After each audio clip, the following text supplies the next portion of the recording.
मालिक हर समय देख रहा है, जो भी होगा परम मंगल होगा। ना तुम अपने को ना अपने परिकर को संभालने की ताकत नहीं रखते हो, ऐसे हो जाओ।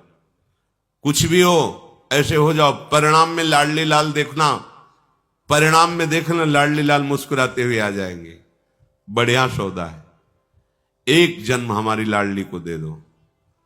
अब हमारी इज्जत लाडली लाल कोई लूट नहीं सकता। हम तो लुटाना चाहते हैं, लूटो। हमारी इज्जत लाडली लाल है। लोग कहते हैं ना कि इज्जत न लूटने पाओ चाहे गर्दन कटवा ले। हम कह रहे हैं हंस हंस के हम इज्जत देना चाहते हैं, ले लूटो। हमारी इज्जत लाडली लाल हम देना चाहते हैं, आप लो। पर झोली फैलाओ, अभिमान त्याग करो, एकमात्र श्यामा श्याम के होने की भावना में आ जाओ। महिमा तेरी कहा कहूं श्री हरिवंश दयाल, तेरे द्वारे बटत है सहज लाडली लाल। लाडली लाल बट रहे हैं। ए भाई, शरीर तुम्हारी इज्जत नहीं है, ये तुम्हारी बेइज्जती करवा रहा है। क्या करवा रहा है?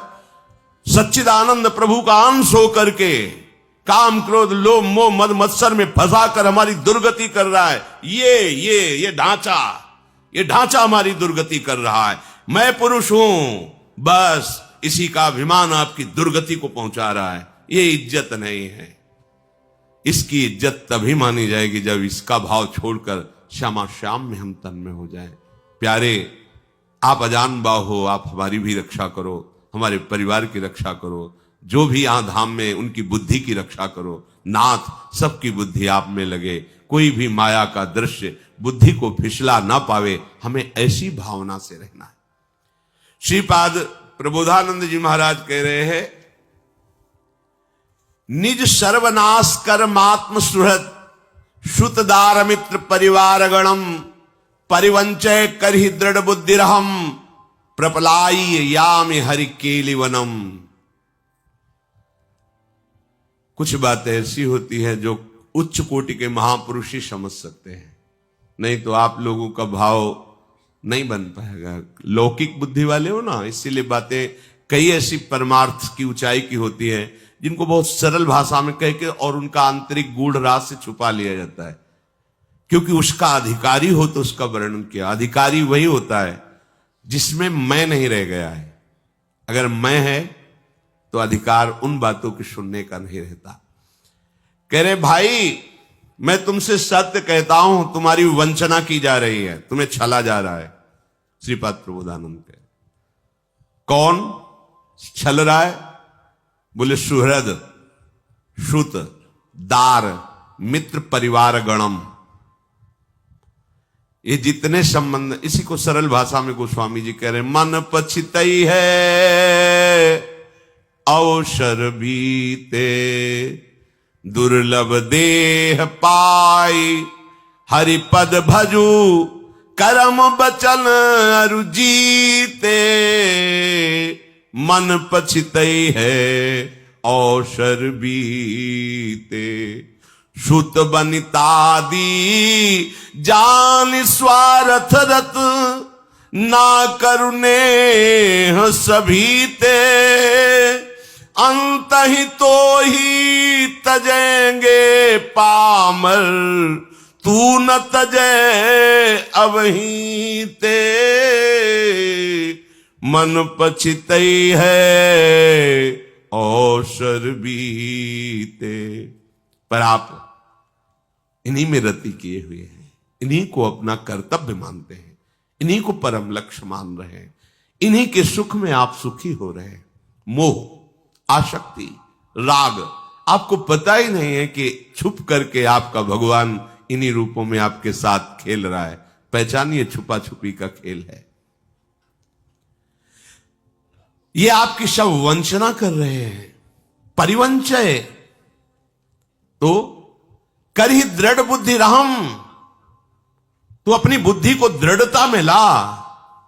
क्या? श्री हरि के केलिवन याम हरि केलिवनम, वृंदावन की निष्ठा स्वीकार कर। और देश के बसत ही घटत भजन की बात, वृंदावन में स्वार्थ उलट भजन हो जात। आपके मुख से कैसे निकल सकता है किसी परिस्थिति में कि धाम छोड़ सकते हैं? धाम छोड़ने की चीज है, शरीर छोड़ने की चीज है, छूटेगा। संबंध छोड़ने की चीज है, छूटेगा। धाम छोड़ने की चीज नहीं।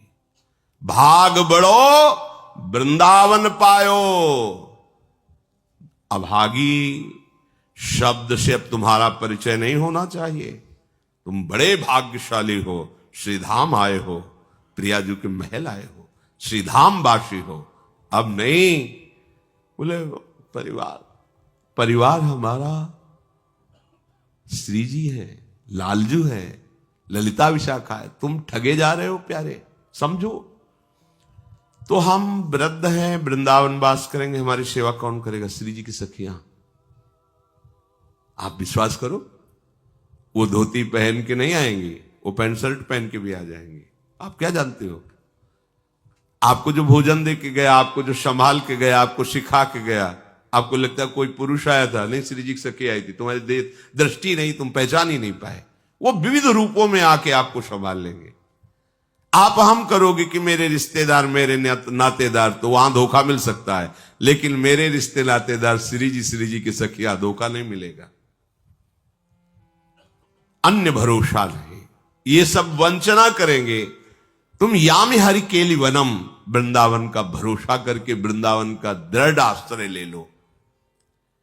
ऋणग्रस्तो यायाम कथमः वृंदावनमहं त्यजेयं वा वृद्धावगति पितरौ दारस्य सुकान् कथं वा मञ्जीवान् बत परिहरेयं निज जनान् सतांश्लाघ्यो भूत्वेत्य फल कलनो मुहति कुधी।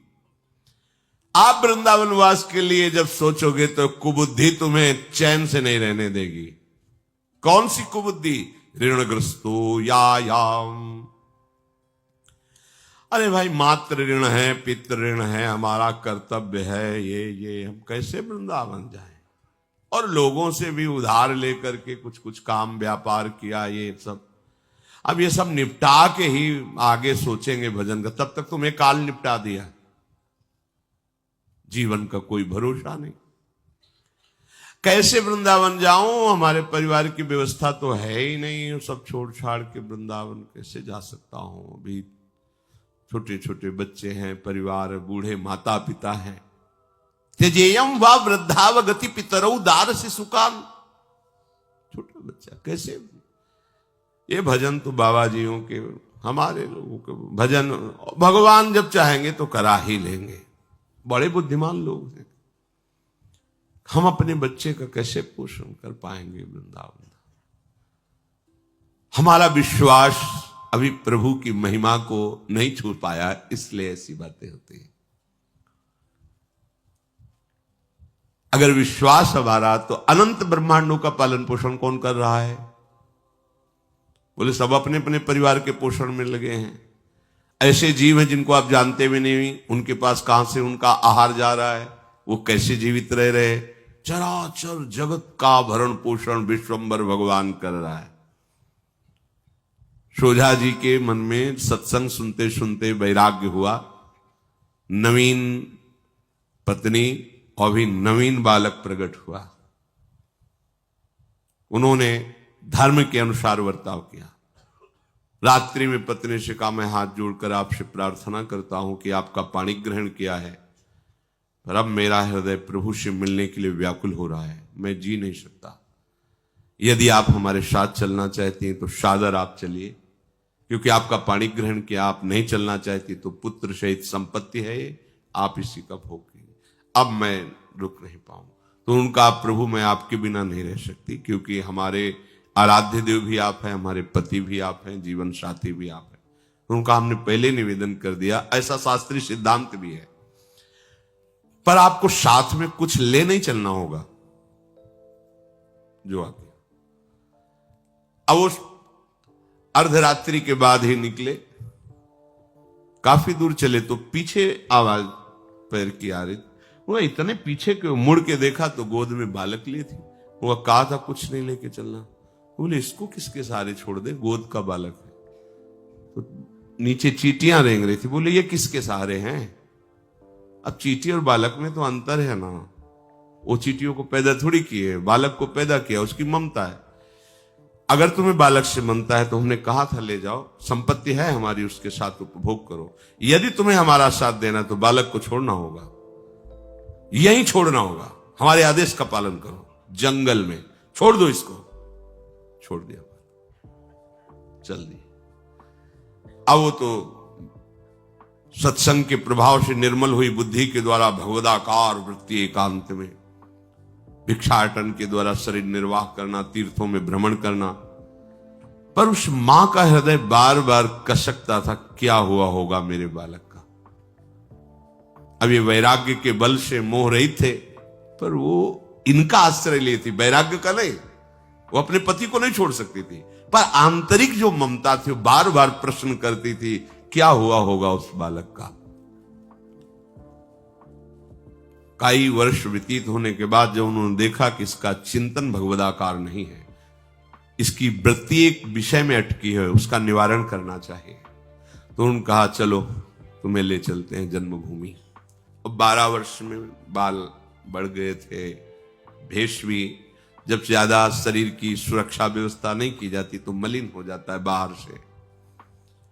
गांव के बाहर गए तो कुछ लोग जो खेतों में काम करते थे वापस आ रहे थे, देखा संत है नजदीक गए, पहचान नहीं, तो उनका भाई हमने सुना है तुम्हारे गांव के सोझा जी एक थे, वो वैराग्य लेके चले गए।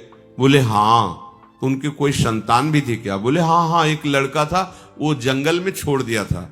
और सोझा जी के मित्र राजा थे, बड़ी श्रद्धा रखते थे, तो उन्होंने भी खोजवाने की कोशिश की, तो राज सैनिक घोड़े के द्वारा पीछा किया, पर सोझा जी तो मिले नहीं, उनका लड़का मिल गया। जब उनको पता चला कि सोझा जी का लड़का छोड़ के चले गए, तो राजा के पास पुत्र नहीं था, उन्होंने बोला, अब वो 8-10 वर्ष का राजकुमार है और वो राजा के यहाँ रह रहा। अच्छा अच्छा अच्छा, पत्नी को बोले समझे, वो राजकुमार बना बैठा है, अगर हम पालन पोषण करते तो कभी उसको वो सुख नहीं दे सकते। और विश्वम्बर भगवान ने देखो उसको राज को, चल चुपचाप भगवदाकार वृत्ति कर, सच्ची मानो। अगर आप ऐसे रहोगे तो प्रणत कुटुंब पाल रघुराय, आपके परिवार को कैसे हरि संभालेंगे, पक्का विश्वास रखो। ऋणग्रस्तो यायाम कथमः वृंदावनमहम, मैं ऐसे कर्तव्यों को छोड़ करके ऐसे कैसे, ये मायाकृत वृत्ति। हम ये नहीं कहते तुम सोझा जी की तरह इतना विश्वास, इतनी वैराग्य वृत्ति तुम्हारे में ना हो तो आओ 2-4 दिन के लिए वृंदावन आ जाओ, सत्संग सुनो, भगवत विग्रह के दर्शन करो, परिक्रमा लगाओ, रज और चरणामृत यहां से ले जाओ, खूब नाम जप करो, जीवन को भगवत भजन युक्त कर लो, तुम सुखी हो जाओगे। क्योंकि जीवन में जो जो किया, यम यम वापि स्मरण भावम त्यजत्यंते कलेवरम, जो जो तुम भाव कर रहे हो वही तुम्हारा अंतिम फाइनल होगा। हमारा अंतिम सुधर जाए, हमारा जीवन सुखमय, शांतिमय, आनंदमय हो जाए, इसके लिए भजन आवश्यक है। भजन के लिए भजनानंदी संतों का संग आवश्यक है, और इसकी बाहुल्यता धाम में होती है। गली गली यहाँ एक से एक महापुरुष विराजमान, एक से एक ऊंचे भाव में डूबे हुए महापुरुष विराजमान, उनकी चरण रज मिलेगी, उनके वचन मिलेंगे, अपना मंगल होगा।